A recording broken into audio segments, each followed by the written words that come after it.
Two-eyed seeing is seeing through a blended lens of Indigenous traditional knowledge and Western scientific knowledge.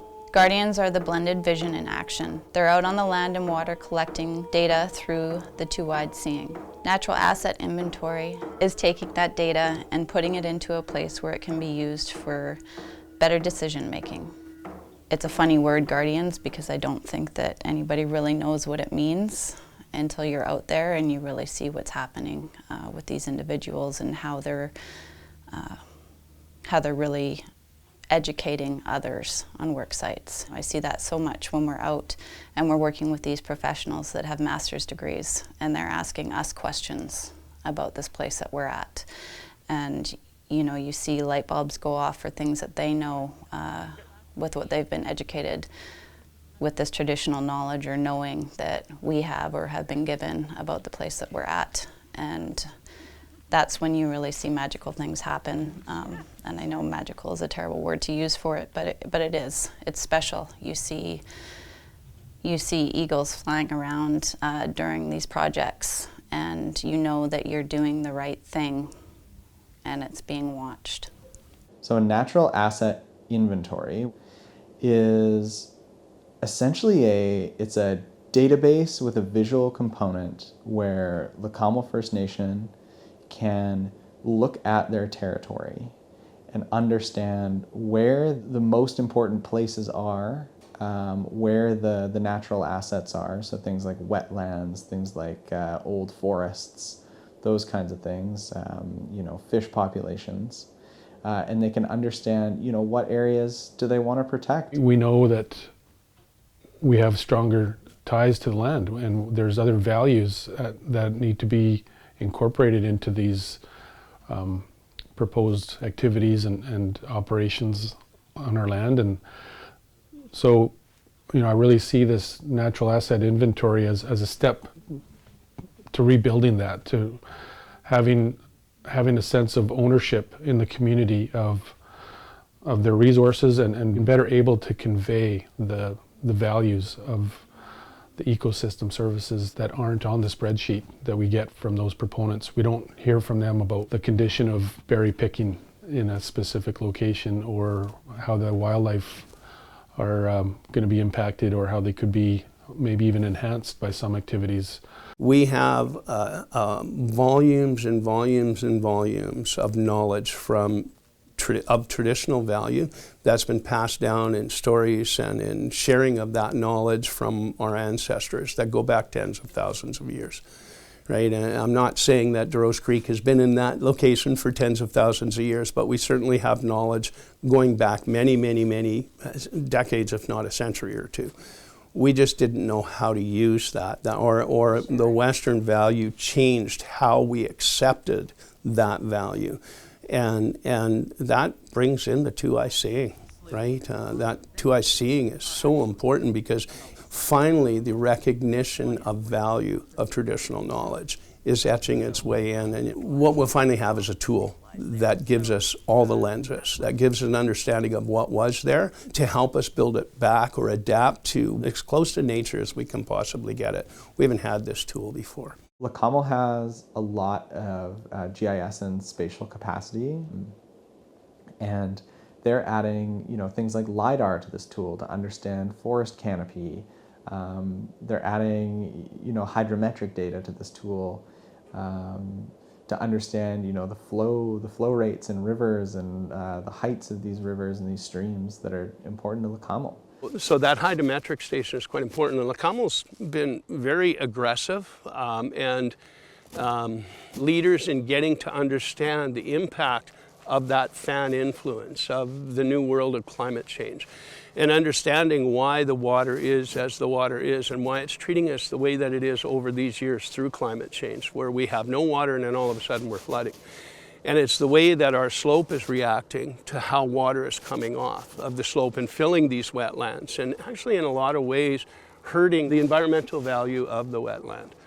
So our hydrometric stations and our data loggers are to help us understand, okay, what is it we need to adjust to? Because if we're going to have climate adaptation, we need to know what it is we're adapting to by using clear and honest data. So we know what's going on, and we're building to what's going on to ensure that our adaptation methods are the ones that are going to take us further and into the future. So Guardians will be collecting data out in the field utilizing Survey 123, which allows us to tailor our reports, encompass, the areas that we need covered for everything. Basically anything you can think of, we can create a report to be specific to that area, which allows us to then have the Guardians collect data out in the field that's accurate and relevant to what we're putting into our natural asset inventory. I am the GIS technician, which is the Geographical Information System technician. I work with shape files and different data and try to relate it onto a map so that it's like a visual representation of the data.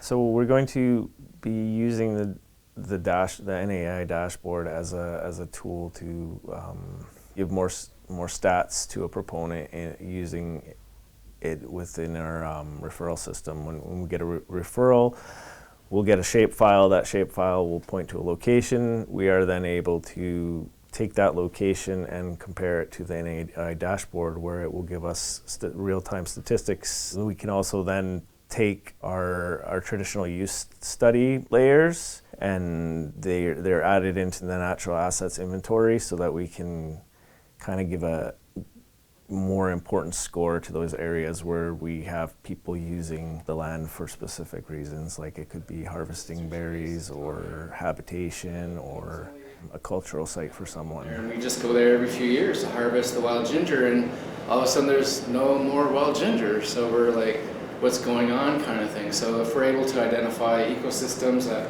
potentially have plants, I guess, for us to go and identify and make sure that they're there, and that sort of stuff. So I think it would be helpful. Thanks.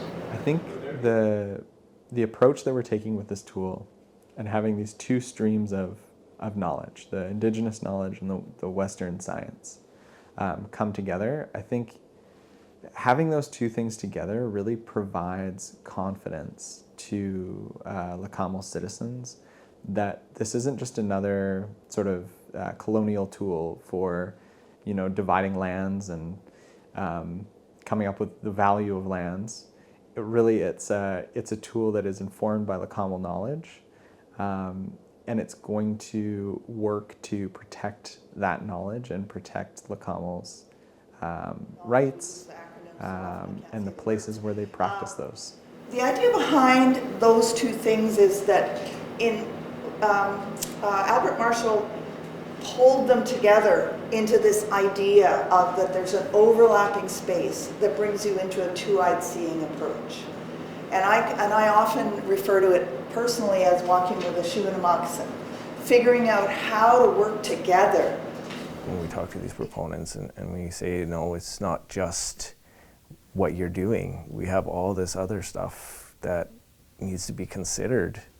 And we have proof. We have actual shape files. It's no longer just our word against theirs. We have actual evidence, and that's why these projects are so important. Leq'á, the name itself, means a level meeting place. All trade routes kind of intersected here in Leq'á territory, and so this was a real place of relationship building, a place of commerce.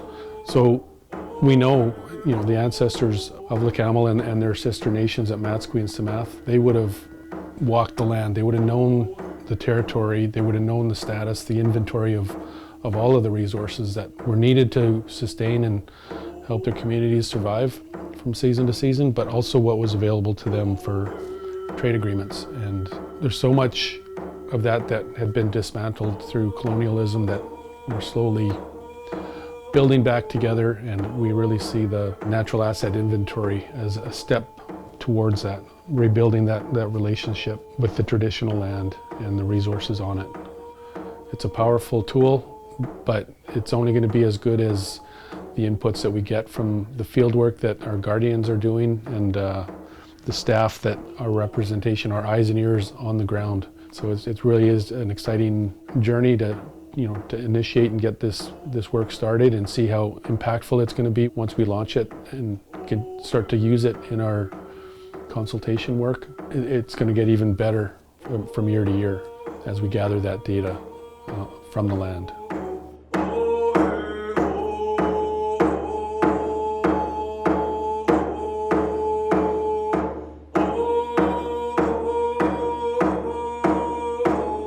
This dashboard showed me so much more of what is happening in this area right now, and for it to be continued down the road is just going to be amazing to watch. It's a great tool, and it's something that we need to encourage our youth to participate, and most importantly to have our elders participate, to share that knowledge so that not only is it in our brains, but it's recorded somehow. Showing everyone what's out there.